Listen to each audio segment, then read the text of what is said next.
So this is a continuation of a story that I actually was talking about the other night about being at the library. So the continuation is that what happened is that the library is closing at about 7:45, 8 o'clock, whatever. And then we all end up, the women that were doing the value line index, we're all walking out of the library together because they're still asking me questions about some things. And we get to our cars, and it was interesting because I'm always embarrassed when I walk up to my car, and not embarrassed because of that fact that I don't like it. I love my car, but I know how other people look at it. So in other words, one gets into a Mini Cooper, another one gets into a Lincoln Navigator. I get into I have an old Saab, all right, we'll just say that, all right, and it's pretty old, all right. So, maybe my car is worth $1,500, $2,000, something like that. But the point being is that, in other words, this is just my style, so I can't help it. But the point I'm trying to make is that, in other words, these people are over there desiring to live this pretty outrageous life, or actually have this trading lifestyle, and they're getting into these cars at a pretty upscale, which there's expenses involved in maintaining those cars and actually purchasing those cars. And even if they're a little bit older, if they're costing $15,000, $20,000, $25,000,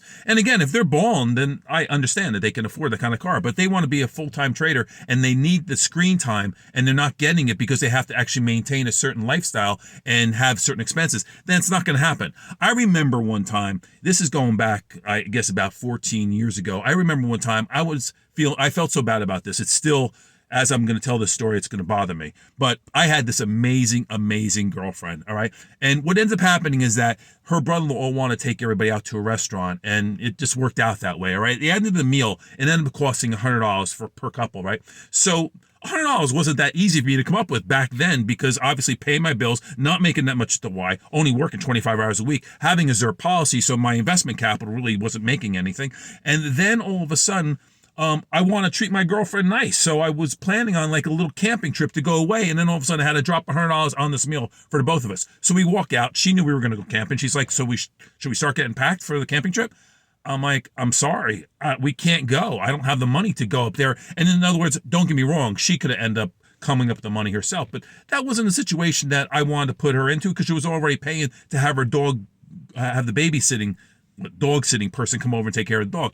So I thought that would have been a little rude. But the point I was trying to make is that I had a very sacrificial lifestyle back then in order to be able to move into the space that I was moving into, or moving into the space I have now. So when people say I'm lucky, yeah, I don't want to look at it like that, because it wasn't lucky humiliating myself in front of my girlfriend saying, no, this is all I can afford right now. Now, if she was still with me, she would end up having the fruits of my labor, but it just didn't go that way. And it had nothing to do with her, or it had anything to do with her expectations as far as money is concerned at all. And I don't know whether or not that's the situation today as far as girls concerned, because that $100 back then, maybe worth $200 now. I don't know, because, obviously everybody's talking about inflation. So if you're saying there really is inflation, Mike, I would think that my house doubled then. So why wouldn't my $100 double then? So it'd be like having $200 now. So again, that isn't a lot of money, but at the end of the month, I hear a lot of people don't even have like $400 for an emergency. Well, I had a lot more than that for emergencies, but the point being, for having fun, I put that aside to be able to have some fun with, so I can actually treat her in a certain way.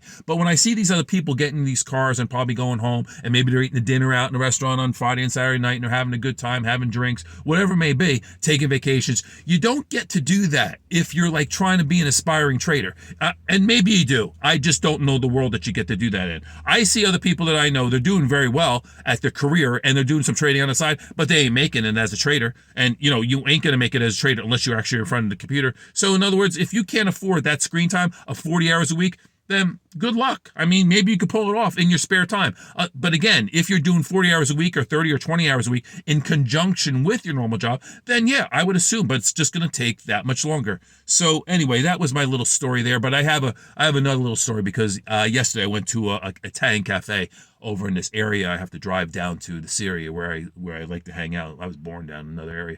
So I go there, and it was a little conversation that came up that might be interesting. Anyway, hope you enjoyed that little story. Thank you.